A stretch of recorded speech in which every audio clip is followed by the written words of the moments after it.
ಸರ್ಕಾರಕ್ಕೆ ಜಿಲ್ಲಾಧಿಕಾರಿಗಳ ಮೂಲಕ ಒಂದು ಮನವಿ ಸಲ್ಲಿಸುವುದೇನೆಂದರೆ ನಾವೀಗಾಗಲೇ 1,80,000 ಸಹಿ ಸಂಗ್ರಹದ ಮೂಲಕ ಮೊದಲೇ ಅಭಿಯಾನದೊಳಗ ಕೋಟಿಗಟ್ಟಲೆ ಸಹಿ ಸಂಗ್ರಹ ಮಾಡಿ ನಾವು ಮುಗಿಸೇವಿ।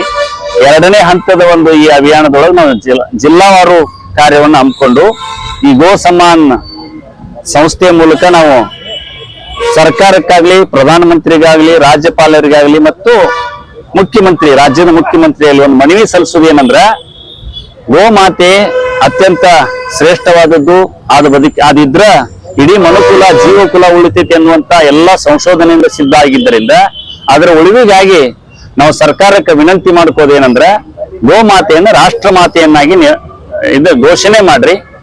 ಇದು ನಮ್ದು ಎರಡನೇ ಹಂತ।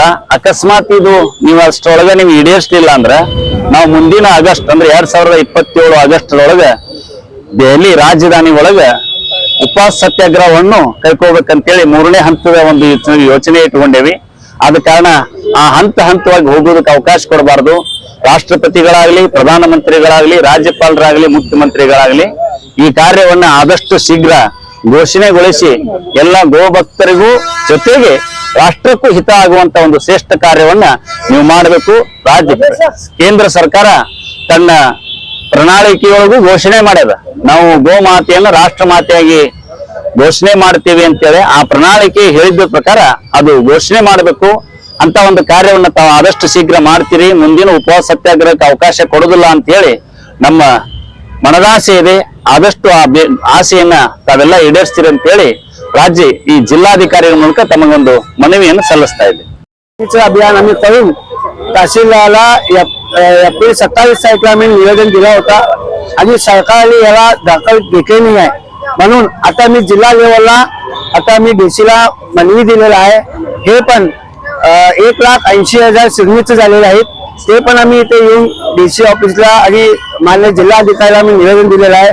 आणि ह्या कर्नाटकमध्ये आणि पूरे भारत देशात गो सन्मान आव्हान अभियानचं आंदोलन चालू आहे। हे दुसऱ्या हंतामध्ये चालू आहे। याला पण सरकार याला काय नाही केले, पुढच्या ऑक्टोबर 27 तारखेला बेंगळुरूमध्ये लय मोठं आंदोलन होणार आहे असं आम्ही सरकारला विनंती करत आहोत। काय मागणी आहे? मागणी आमचं गोमाता एक राष्ट्रमाता व्हावा आणि गोमातेला एक मिनिस्टर व्हावा। त्यानंतर गोमाला कुठे कुठे आहे ते गोमाला सगळं गव्हर्नमेंटच्या ताब्यात यावा आणि गाईला कुठे चारा भेटत नाही त्या ठिकाणी गाईला चारा भेटत नाही आणि कुठे ते रस्त्यावर गाईला जखमी झाला त्या गाईला जखमी झाल्यानंतर ॲम्ब्युलन्स इमिजिएटली येत नाही।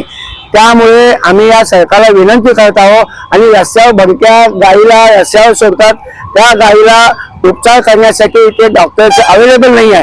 फक्त सकाळी 10 ते संध्याकाळी 5 पर्यंत असतात आणि ऑलमोस्ट ऑल गाईला गाडी एसटीत होणार, संध्याकाळीचं वेळ होणार। मग त्या टायमाला आम्हाला कुठलाही सरकारकडून त्या गाईला उपचार करायला काही आम्हाला भेटत नाही आहे, असं आम्ही या सरकारला विनंती करत आहोत। तुम्ही 24x7 गाईसाठी या कुठल्याही प्राणीसाठी ॲम्ब्युलन्स ठेवावा आणि 24x7 डॉक्टरला पण इथे ठेवावा असं आम्ही विनंती करत आहोत। नाहीतर पुढच्या आम्ही तिसऱ्या हंतामध्ये आम्ही बेंगळुरूमध्ये मोठं आंदोलन करण्याचा साधू संतांनी निश्चय केलेला आहे। ह्याच्यात कुठलाही संघ नाही आहे, संस्था नाही आहे आणि कुठली पक्ष नाही आहे, पूर्ण भारतातले हिंदू समाज ह्याच्या पाठीमागे आहे असं आम्ही एक सांगून विनंती करतो। जय गोमाता, जय गोपाल।